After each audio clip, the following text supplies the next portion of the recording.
New Orleans, a city of mystery, a city that 1 million people proudly call home, at least the ones above ground, because New Orleans is also home to many beings that can't find their way back.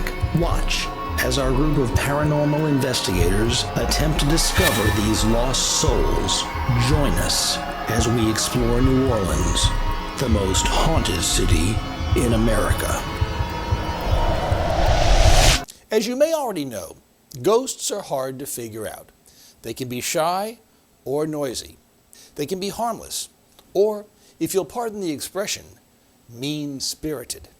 But mostly, ghosts are territorial. They attach themselves to their old homes, their places of comfort. But what happens when they decide to follow you home? When they attach themselves to you? Find out tonight on Haunted New Orleans. Okay, we went to Haswood Cemetery, and I went to this certain graveyard. Somebody told me there was an open tomb in the back, and I just wanted to go see. Our first night out there, I brought my sister and her boyfriend and 2 of my friends with us. And we were curious. I mean, that's why we wanted to go there, because we never heard any stories about any other cemeteries, and we wanted to have proof that there was something out there, because we always watched ghost stories on TV, and we never found out anything. So we wound up going to this graveyard because we heard stuff from a friend of the family that there's some stuff out there. And we walked around for a while and sat in certain spots, and we took pictures of each other where we were sitting to see when we get home if there was anything in it. We got like orbs all around the graveyard. We also went by the left side of the graveyard and took pictures out there, and we got on the film, it's a bunch of smoke in front of the camera, and in the background you can see what looks like a cowboy standing up, which there's nothing out there to actually stand up out there. The graves are only 1 foot, 2 foot high. So this was standing up about the height of a person. There was a certain spot in the graveyard that was kind of drew me to it. It was like I felt really, really comfortable, and it was like it was drawing me towards it. It was a small child's grave. And I just put the recorder there and the video camera. Try to see if I can catch anything on tape or recording. And I was so interested in finding out, if there is or isn't anything, I literally asked if anything was out there to, I allowed them to come home with me. We got enough proof to prove to us that there was something, but whenever we left, my brother happened to mention, he said, we kind of have proof that there's something out there, but there's always a scientific explanation. If there's something out there, follow us home. If you want to come home with us, come on home. And that's the mistake I made. Because after I got home, after a few days, I realized, something took the invitation and come home with me. One incident that wasn't too long ago, my girlfriend come over with me, and I explained to her everything that was going on. And she put a card, I'm not quite sure if it was a birthday or a Christmas card that she had received on my TV. And right before we was going to pass out, it sounded like if the car was to just fall off, you would just hear the paper move and it hit the floor. But it sounded as if something made connection with the paper to knock it off. Knock the card off the TV. And she told me she's scared to even come back and stay the night in the room now. And I believe whatever I brought home likes to play with the electronics. We walked in the room and turned the DVD player off and realized that's what was playing the music. And my grandma asked to unplug the DVD player and to take the CD out of it.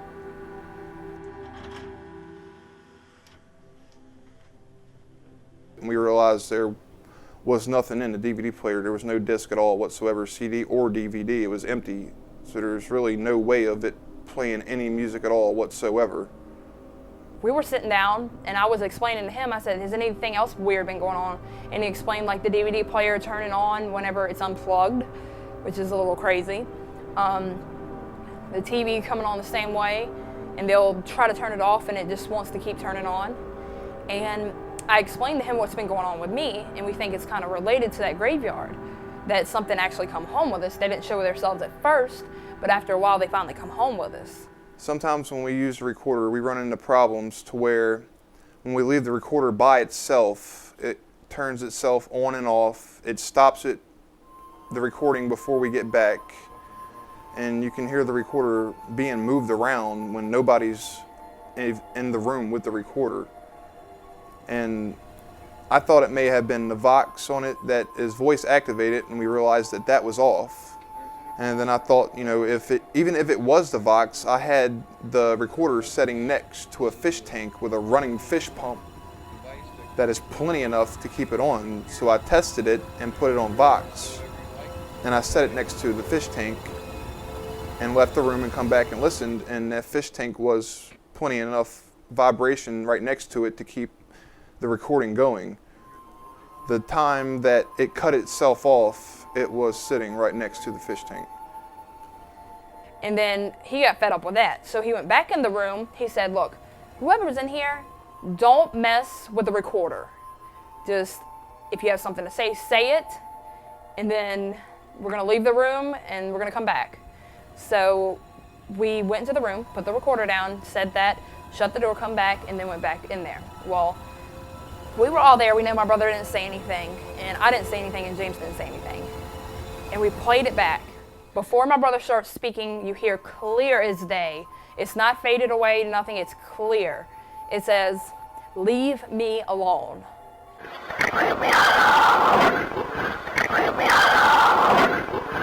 And that's when I decided to call the ghost tours out of New Orleans, because I was clueless about what was going on. And I'm like, you know, there's something here. After hearing the "Leave Me Alone" one, I said, something obviously doesn't want us here. And we got to figure out what's going on. And after a while, we kind of figured out, you know, it's probably because my brother said, okay, you can come onwards from the graveyard. So that's probably what it was. In Slidell, basically what you have is somebody who's desperate to believe and went about it the wrong way. In Slidell, the person had apparently gone to a cemetery, brought home things from the cemetery, and basically invited a lot of negative energy back to their house deliberately in an effort to see what would happen. They got results. Stay tuned for more Haunted New Orleans.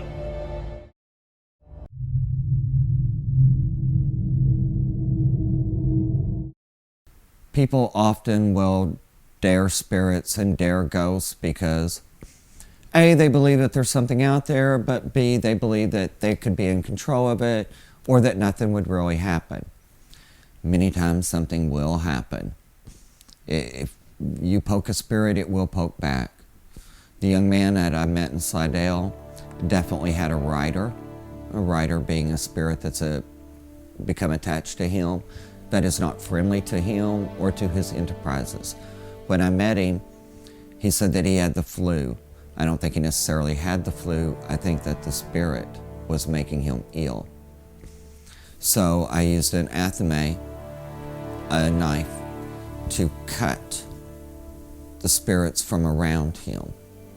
I burned a very potent exorcism incense to completely try to cleanse the area.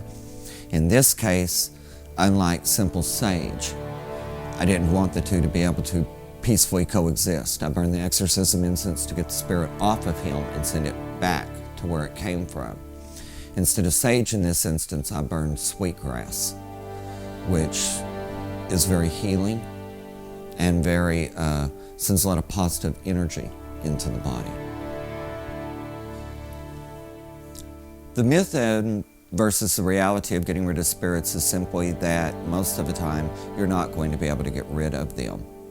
If you invite something very negative in, if you have the right kind of practitioner, you can cleanse it, send it on its way.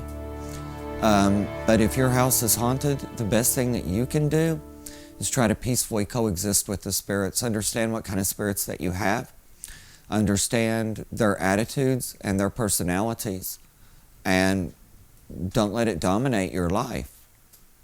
When the paranormal team first came out and Philip came with them, I called them because my mother was having a lot of problems, and we were trying to find out what was going on and if we could get some relief for her. In Patsy's home up there in a bedroom at night, and they started building. It felt a lot of heat at the foot of the bed.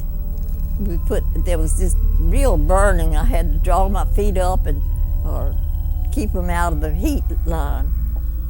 And that's been going on ever since I've been here, and that's over a year. I did feel the heat. I believe that maybe because they're working on spirits are a type of energy, that they can interact with other energies, which is why sometimes it gets colder or sometimes it gets warmer. And in this instance, instead of it being cold, I felt warmth. When I got up to go to the bathroom, and I was getting back into my bed, had started to get back into my bed, a little girl appeared right at the foot of my bed, on standing up by the bed. And she had her hand out like this. And she slowly pushed it to me, and I said, "I don't want that." And she disappeared. Sometimes I wake up during the night, and I do a lot of times wake up, and I look around and you see all these, I see people in the room. I can tell you how they're dressed and everything. Sometimes it's ladies with them, and occasionally there was 3 like men. That's what I was seeing. This could be something that they never bothered anybody, never bothered at all, but they would at the foot of the bed where the heat was going on. And I've seen that from time to time. The room sometimes would be real full.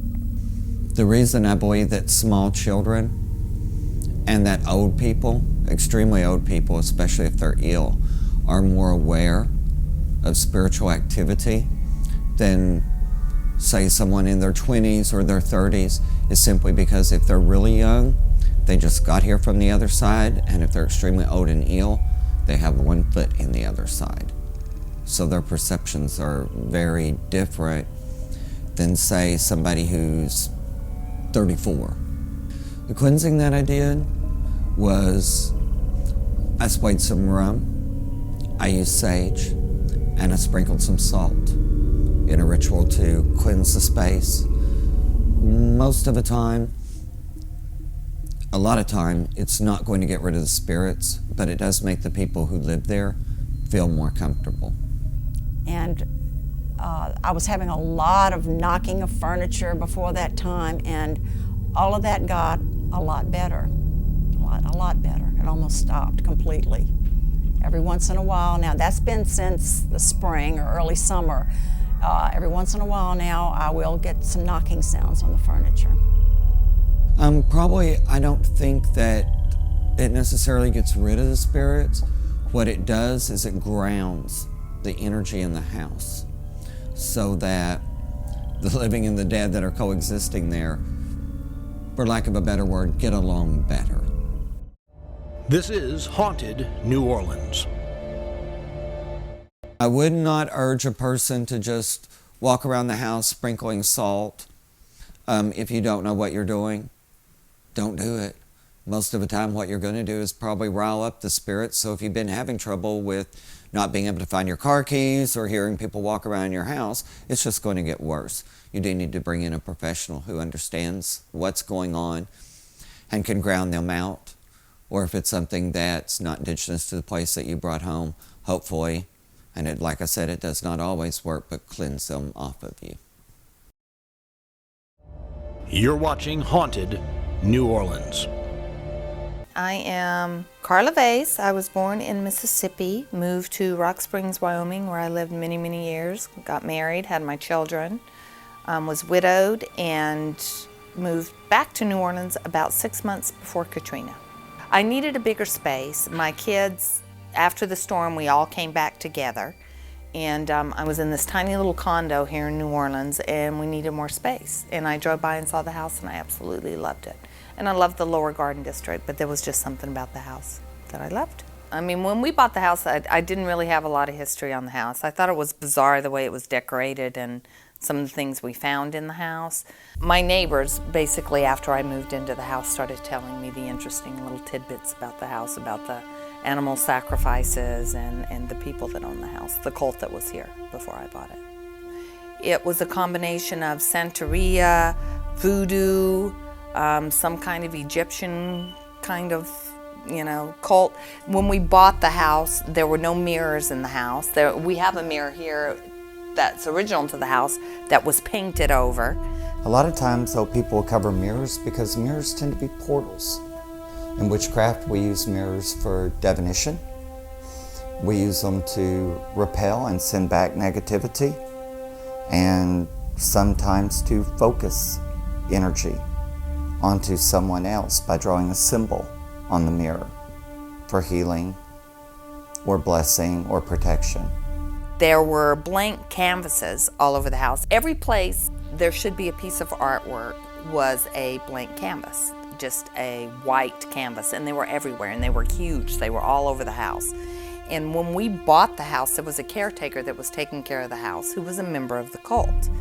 This is where I got the information about the canvases and about the mirrors and about the writing in the back. He told me that the mirrors were a portal, so they had to be covered. The canvases absorbed negativity. That's why they were all over the house. And the writing that was in the back room that has not been redone, the Egyptian writing, was there as protection symbols. And I should leave those alone.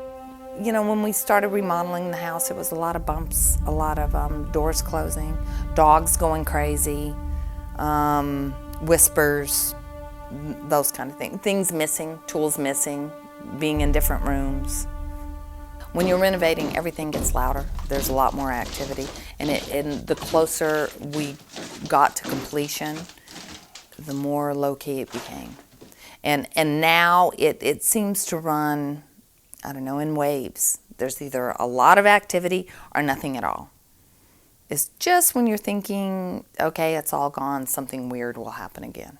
And it's all things that, I don't know, that I try to explain, like the elevator going upstairs by itself. Nobody in it pushing buttons. I have an alarm system here, so when the door opens, it beeps. So that will beep when nobody comes in the door, and it's not supposed to be able to do that. My security system, the cameras in the back, will go out at the same time every morning and then just come back online. So just weird little stuff like that. Mac, who's he's a rescue dog. He's a wonderful little dog, but he has a spot in the hallway off from the kitchen where he's digging in the floor. There's something behind the wall that he wants desperately, and he's destroying my hardwood. He'll stand there and cry and try to get to it. So the dogs feel it. All of them do. When we were doing the house, it was just a huge hole that went from the third floor all the way to dirt. And she would just guard that elevator shaft and growl and wouldn't leave it and hated it and still hates it and won't get in the elevator. At one point during the house's renovation, all the hardwood was up and you could see floor joists and dirt. It was that huge of a renovation. But there was an area in the kitchen where she found a femur, a human femur bone, and she was actually chewing on it, and I thought it was a filthy chew toy, and I finally took it away from her, and it was a human bone. And we had it dated, and it was over 50 years old, and I guess if it's a certain age, they don't do anything with it, because I guess it's very common in New Orleans to find bones during excavations or redoing houses. I guess it's a pretty common thing. But we continued to find bones during the renovation, and I just had the guys throw them back under the house. So I was afraid we'd find one that was, newer than 50 years old, and they'd shut me down. So we just put them back. So I have several bones. This is Haunted New Orleans. I hadn't heard anything about the house before I saw it. I was simply told that I was going to be doing a walkthrough investigation of a place in Uptown. As soon as I got to the house, I could tell exactly what house I was dealing with. Just the way that the house felt from the street. There's always been occult activity in the house, and you can be very sensitive to that. It had that feeling. The first thing that struck me when I saw the house was I saw an old woman upstairs on the balcony, who I now have been able to identify as the housekeeper of the residence. Her whole attitude was pretty much that it was her house, very protective of the residents. In life, probably a psychic or at least a practitioner. I could identify 4. I could identify the housekeeper, a young girl, the man who was ill, and another man just roaming around. That seems to be more or less stuck in the place. I now believe the small child to be earthbound deliberately, that instead of the spirit being able to move on, that somebody used a type of what you would call necromancy to confine the spirit there for their own purposes. Probably somebody either found a bone or they took something from a cemetery and they did a ritual to confine her, or that her spirit was always there slightly and somebody with psychic ability was able to tap into that spirit, recognize that it was there, learn something about it, and through ritual confine it. The cult stuff is an issue to me only in what they did to the house, the spirit of the girl. I believe that the cult basically picked up on residual energy that may have been existing in the house and unconsciously or consciously tapped into the pre-existing energy and ran with it. I made the remark that confining the young girl's spirit there is a type of necromantic pedophilia, and it turns out that the caretaker was a pedophile. So there's a lot of anger in this room. A lot.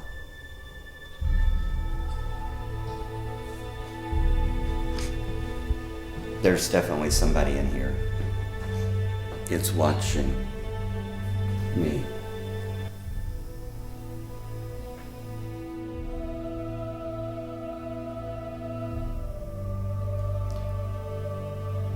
Can you hear that? Is the camera picking that up at all?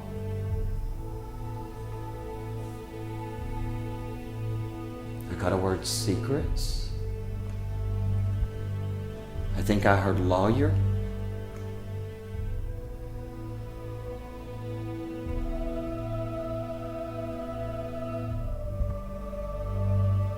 And I heard sick. There's an Irish woman too. Maybe she's the angry woman, maid or housekeeper, something like that. And actually, she feels stuck. Some entities will stick around for whatever reason, but this one seems stuck. They're moving. They move all throughout this house. They move all around it.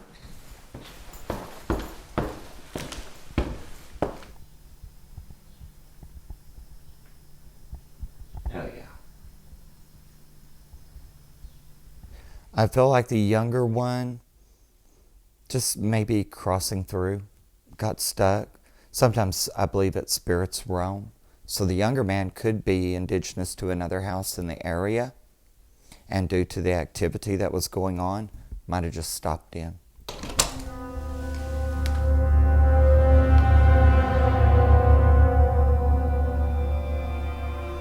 There's the little girl again. Man, this house has seen a lot of death. Mostly by sickness or like tragedy, not like murder or somebody stabbing somebody to death. I'm not getting that. I'm getting death from like sickness or misfortune. Yeah, there's a definite presence of a man here. And he doesn't seem like he's from that long ago. I keep getting lawyer or something. I just keep running into law. There's something with lawyers. And he just told me to get out. The older man told me to get out, the one who's ill. And at this point, all you can do for him is pray and eventually hope that he'll cross over on his own.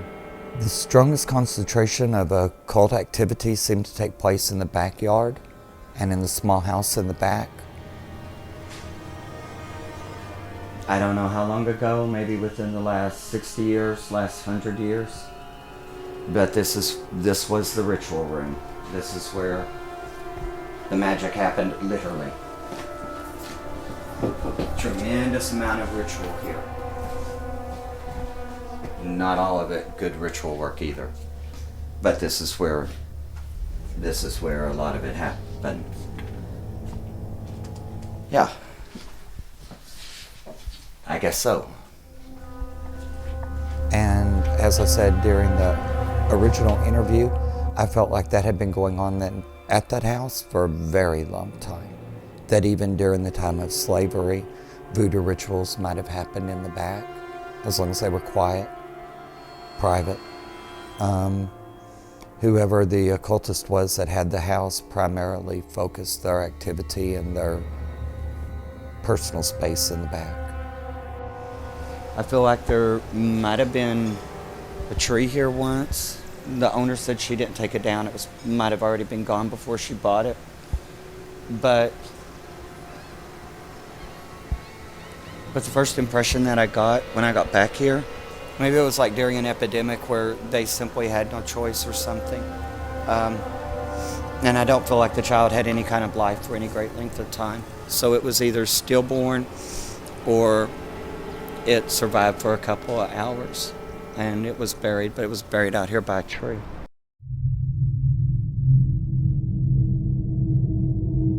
The first time I went in that house, it absolutely blew my mind. You have this absolutely gorgeous house, beautiful structure.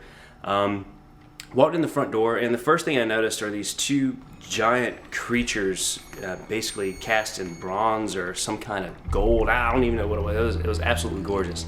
I'd been briefed on the house a little bit, but not too much. Like it was a former, possible cult center, things like that. But I really didn't know anything about the house when I walked in the door. And I just walked in and immediately just got this strange sense that things were a little bit off. So then when we did our actual investigation, Kalila followed me around with the camera, and one of the things I was particularly interested in was the elevator shaft. The elevator was put in by the most recent owner, and whenever you do major construction or renovations, it's generally understood in the paranormal research communities that that's when you truly disrupt some spirits previously peacefully lodged within. So the elevator shaft was the perfect place to check things out. This is also the very place where that deck of tarot cards was found, in the wall that's now the elevator shaft. This tarot has a lot of energy in it.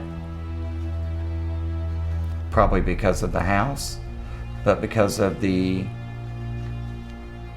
texture of the cards and the fact that they're obviously old, but that they are not bent. Probably were not used that often. Were probably an emergency thing for introspection rather than belonging to a reader who probably did readings professionally. These cards were entirely personal. Once it had been constructed, the dogs would never go near it. They would avoid that shaft everything they could. They would certainly never go inside the elevator. Numerous people say, no, I think I'll take the stairs. There's just something incomparably disturbing about getting inside that elevator and riding up through this strong spiritual shaft where the tarot cards were found, where the dogs avoid, where many people get the sensation of the hair standing up on the back of their necks. I progressed down to set my investigation up on the floor with the master bedroom. And when I was on that floor, I was set up in the bedroom and I got 3 pretty significant EMF spikes. Now I use what's called a millimeter 8704, and that is a great tool for paranormal investigators because it's an EMF detector and a temperature gauge, but you can calibrate it so that it doesn't pick up on man-made frequencies. In other words, breaking it down, TVs, lights, things like that don't make it get readings. So if you're picking up readings, there's something going on in a natural electromagnetic field. And I had 3 pretty significant readings that actually formed a perfect triangle in the center of the room. But coincidentally, the top point where I picked up one of the EMF readings was an area where the owner of the building said that when they were doing some reconstruction, they had pulled up the floorboards and they found a large pool of dried blood that had soaked into the wood.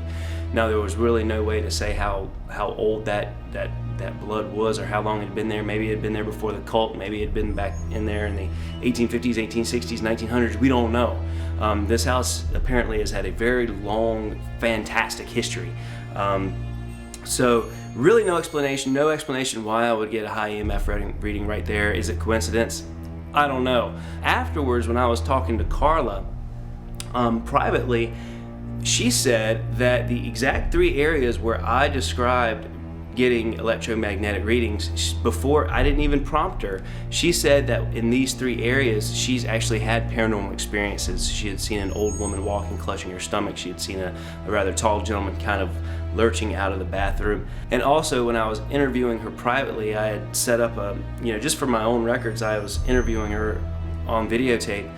We were talking about, and she doesn't even know this yet, when we were talking about the history of the house, everything ran fine, and I was running my mouth like I always do, talking a lot, and explaining some of the things that might be going on, and hearing her take on things, and finding out about her history, and all that good stuff. And the minute I started talking about the cult, I have no recording. Everything stopped recording. I can't explain it. The battery was fine. It was fully charged before we went there that day. When I went back to review everything, no recording. I would have to say my beliefs on the paranormal. I've